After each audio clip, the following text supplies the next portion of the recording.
I'm filming this video right on the tail end of the last one, but we're continuing with the Selkie series.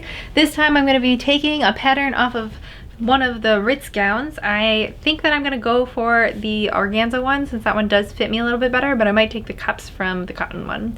We'll see. This is the second time that I'm doing a video on how to take a pattern from something. However, the last time that I did it, it was fairly early on in my video making, so it's maybe not the best video. So hopefully I can remedy that with this. That one was also very straightforward in terms of it was just like a button-up shirt. So this one has a little bit more complicated detailing, like it's got some gathering and it's got elastic. So hopefully this one goes into a little bit more depth for you guys and can be useful. I don't know what's going on with my bangs right now. So that's what I'm going to be doing today, is taking a pattern, and then I'm going to be using that pattern for my next video and recreating a Selkie dress. If you missed the last video, the dresses that I own from Selkie are both Ritz gowns. So those are not their more popular puff gowns. These have more of a fitted bodice and less of an pure waist, so they're a little bit more flattering, I think. Personally, I really want to make a dress out of this, so let's take a pattern. Yes? Hello?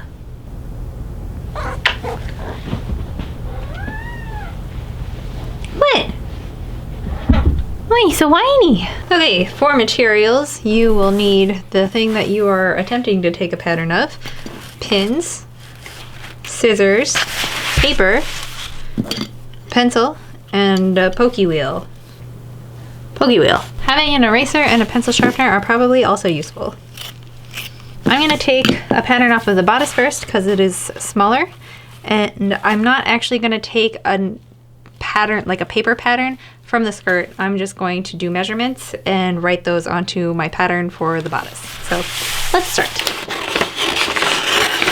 The basic goal is to get every piece as flat as possible when you're taking patterns off of them.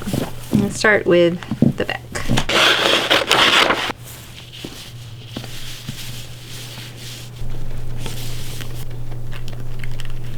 Oh, also a ruler. So any line that should be straight, meaning like the center back, should be straight line. I'm going to try to make it as straight as I can, again, like when it's pinned to the paper.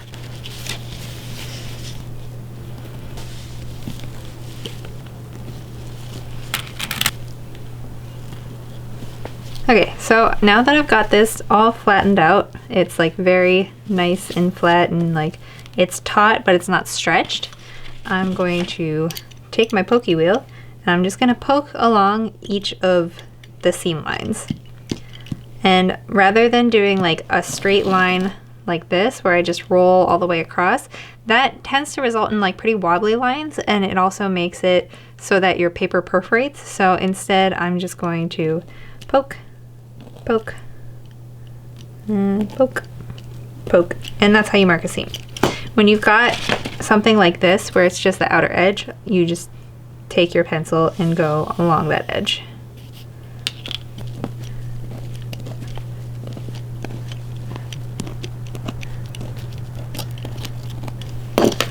Okay, that's all marked.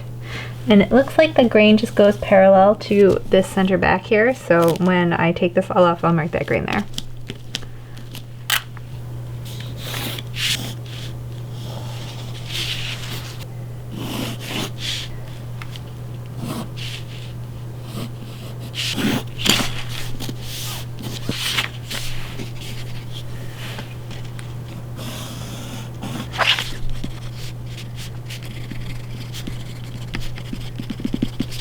Then I'm just going to cut this out.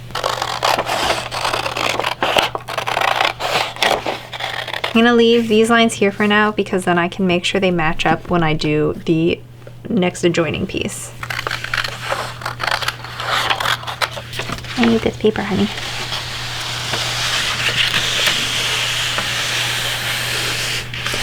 Can I have this?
When you've got a piece that needs to be symmetrical, I'm just gonna cut both sides off here so I can match them up.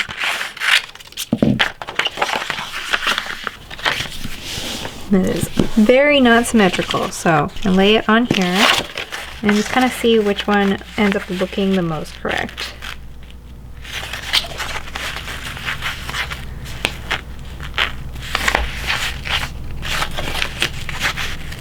So I think this side looks better.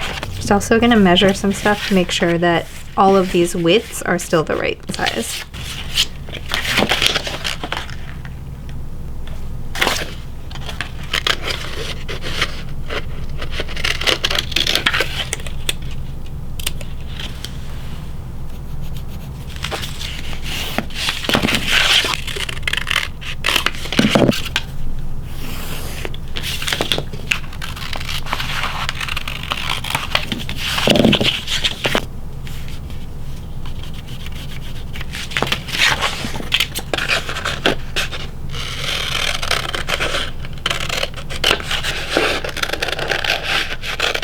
So every time I do a new piece, I'm just checking with the one that I did previously to make sure that the length is correct.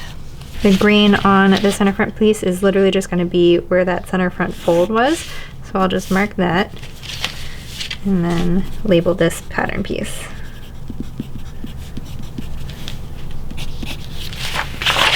So the cups are where it gets a little bit tricky. If it didn't have an underwire in it, then I could just kind of stretch it however I needed it to be.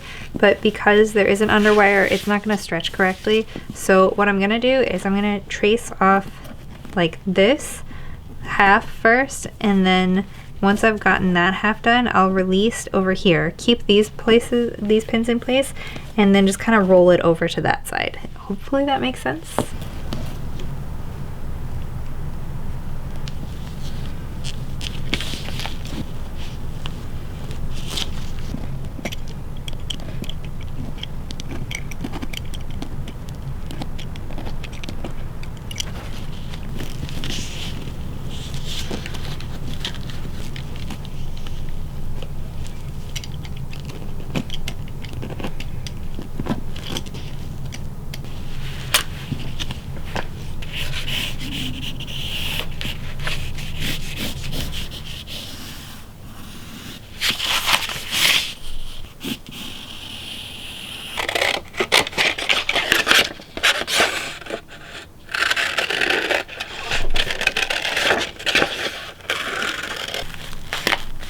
That's pretty good.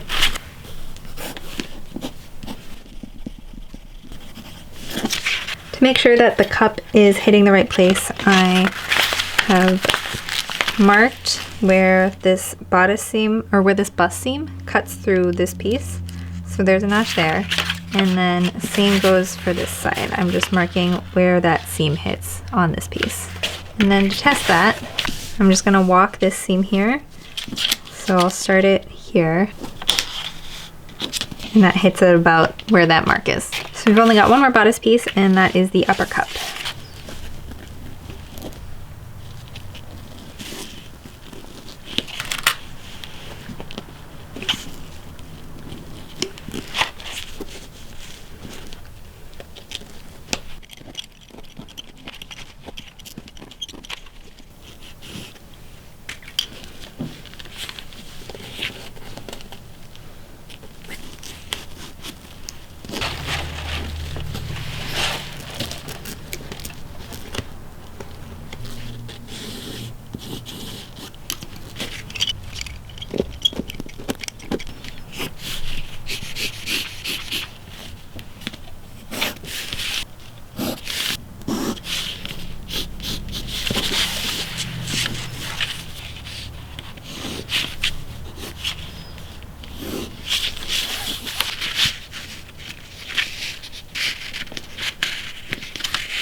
Okay, so somehow when I've traced this, this ended up a little bit shorter than this did, but I think I'm actually going to keep it a little bit shorter since these cups are a little bit too big for me when I wear them. So this will probably just make it so that it's actually the right size. To compensate for that, I'm just going to cut a little bit off of, I think, the front here, maybe a little bit off of both sides.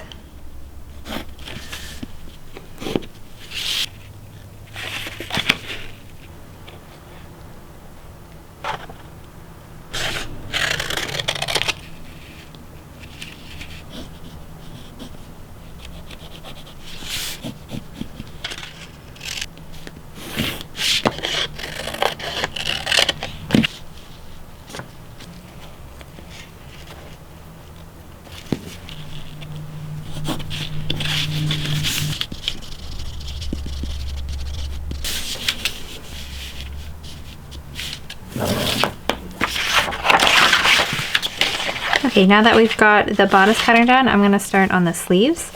And I wanna see if this is just a full rectangle. I don't think it is, but to do that, I'm just gonna fold it right on that seam there. Pin it down along the seam so everything is really good and secure in there. And then I'm just gonna stretch out this elastic. I think there's more fabric than the elastic can stretch, but this will give me an idea. More of a trapezoid, I think. That might be a rectangle. Yeah, it's kind of like a trapezoid. So to get the dimensions of this, instead of trying to trace this out how like it is like and pulling everything, I'm never going to be able to get this extended all the way because the elastic just doesn't stretch that far. I'm going to write down the dimensions and then I'm going to translate that to a paper pattern just using like a ruler and the measurements. So this seam right here is, let's see, how far does it go? It goes to this bottom edge right here. Oh, you can't see that. So this is about 6.5 inches. So marking the sleeve seam, that's 6.5 inches. I want to mark the shoulder like length and then also the hem length. And then I also want to get how long it is in the very middle. So right now I'm just kind of pinning the layers together as I go so that they don't shift around so much. And I'm trying to make it so that I can get exactly in the middle once I'm like at the fold, if that makes sense. Okay, that should be the pretty much the exact middle. So to measure this, I'm just gonna have to let the ruler curve around, kind of silly. And that is 18 inches. Okay, so the full sleeve is 18 inches on the half, and then it'll be 36 inches when it's unfolded. And since we're already looking at this fold here, I might as well measure this as well. That is about 13 inches. So then I want to do the same thing closer to the arm's eye here. I'm gonna grab it and like try to go gradually and make sure I'm grabbing both layers at the same time.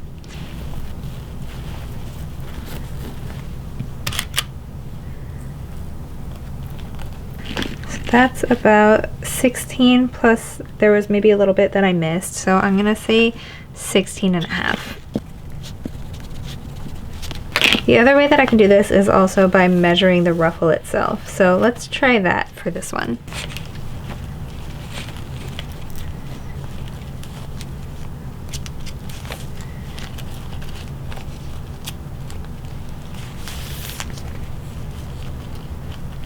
So 35 inches.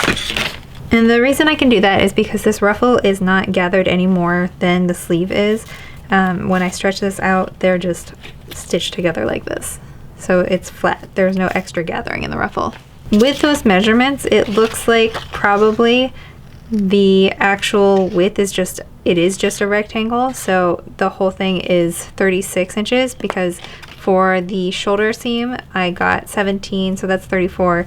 When I measured it along the very center without it being gathered at all, that was 36, and then I got 35 for this.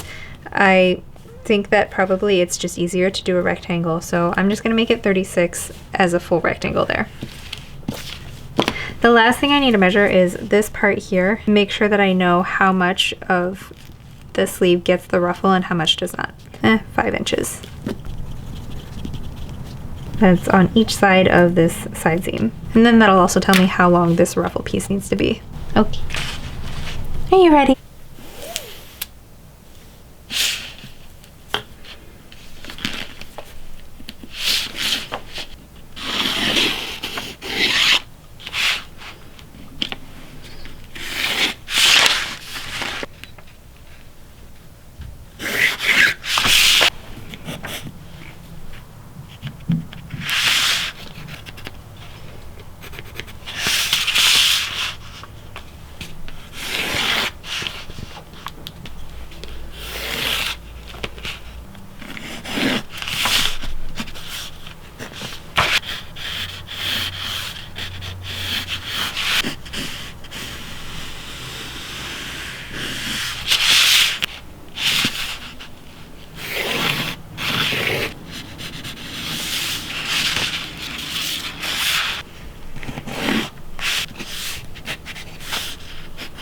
To make sure that these seams go together smoothly, I've just flattened them out to 90-degree angles to the fold and to the cut edge so that they like come together at a straight line rather than coming together at like a point like this.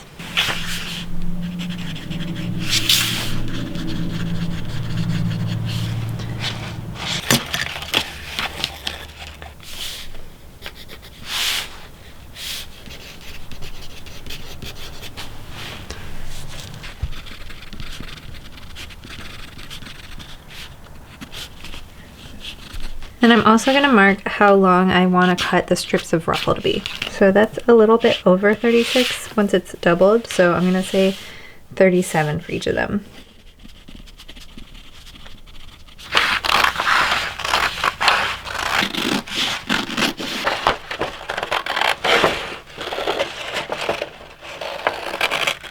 That is the entire bodice done, sleeves and everything. So the last part is the skirt.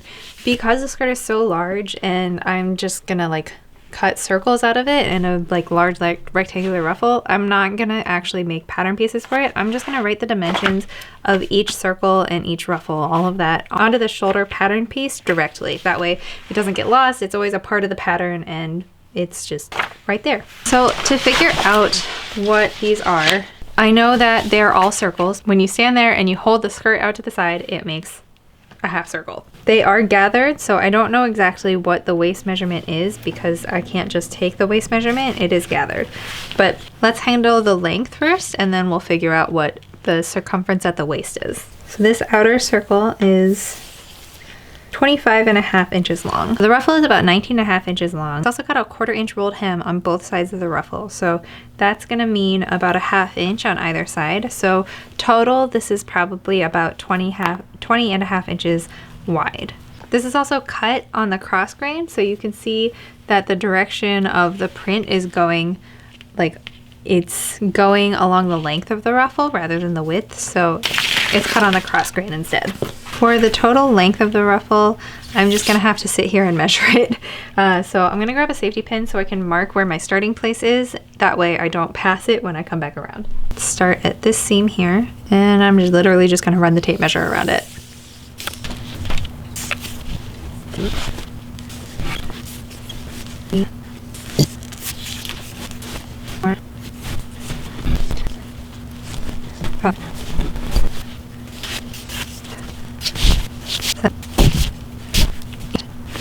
Eight plus 12 inches.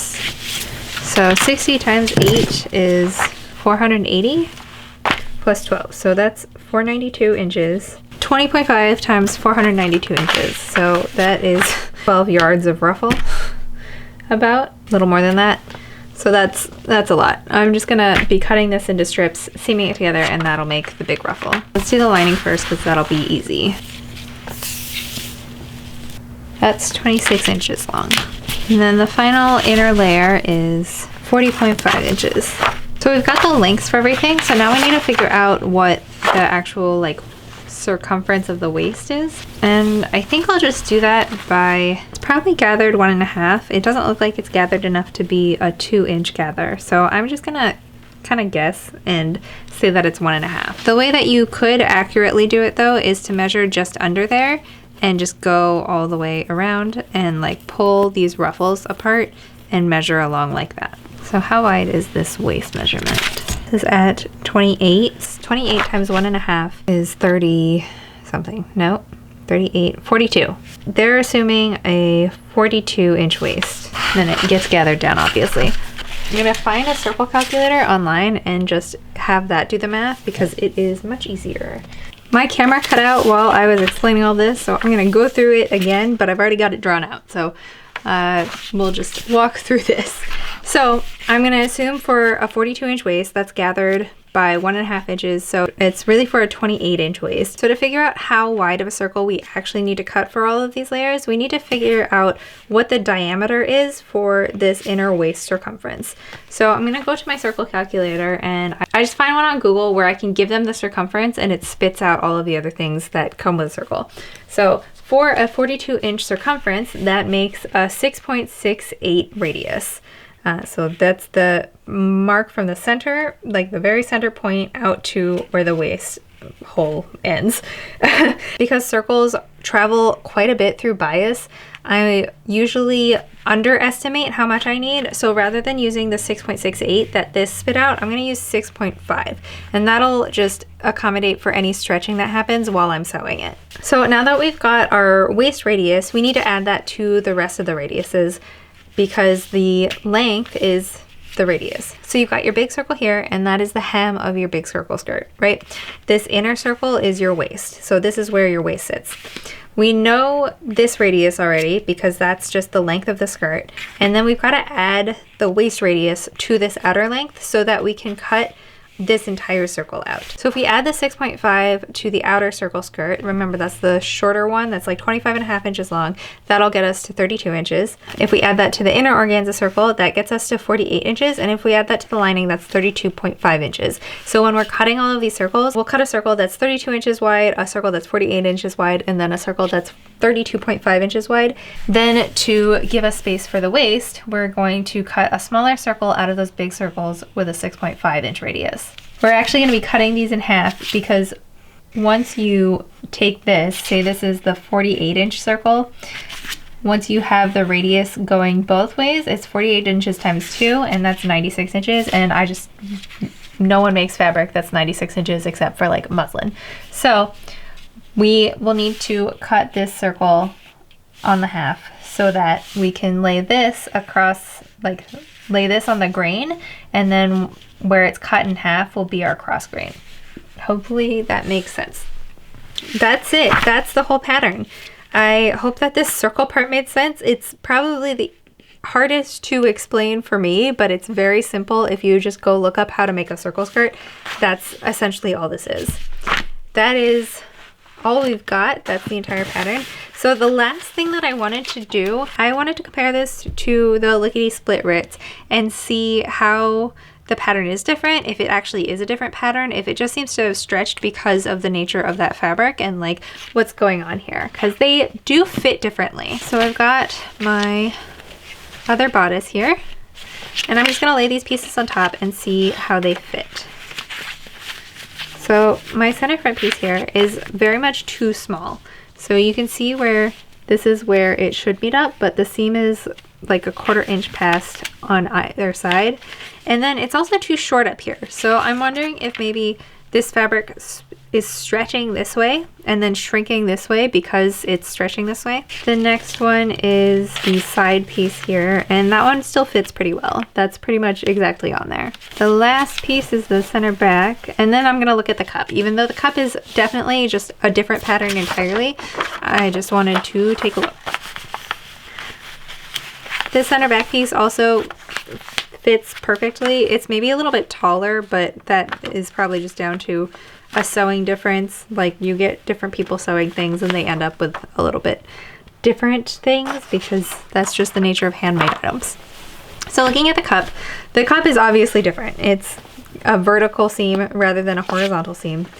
But just laying these on here, and I did make my cup size a little bit smaller because I know on the Venus Ritz it fits me a little bit large. But they seem to be pretty similar in like the finished piece, even if they are not made of the same pieces here. So that's interesting. The sleeves and the skirt I think are pretty much the same. I have measured the skirt before and it's the same, where it's a 25-inch circle skirt with a about 20-inch ruffle on there. And then the sleeves I think are also about the same. And that's it. Cool. Well, I hope you guys enjoyed this video. I hope it was informative. Next video, I'm going to be using the pattern that I took from these dresses, and I'm going to be making my own dress. Wow, exciting. I'm actually very excited for this. I hope this wasn't too confusing. I think doing patterns off of dresses is a little bit more complicated than what I've done in the past, which is taking a pattern off of a button-up shirt. Mostly because button-up shirts you can get to still lay flat for the most part, whereas dresses, they're made for like more feminine silhouettes, so they tend to have more curves and they're a little bit more rounded, which then makes it harder for everything to lie flat later. So I think it's good practice if you're looking to copy patterns to try to take them off of dresses, because it's a little more complicated. But you should start maybe with something flatter, I guess. And that's pretty much all I've got. Okay, so if you like this video, please give it a thumbs up. If you have any questions, comments, concerns, if you want something explained a little bit more in depth, I'm happy to attempt an explanation. So please feel free to ask me any questions in the comments as well. And if you want to see the dress that I make from taking this pattern, then please subscribe to my channel. Okay, bye. See you guys in the next one.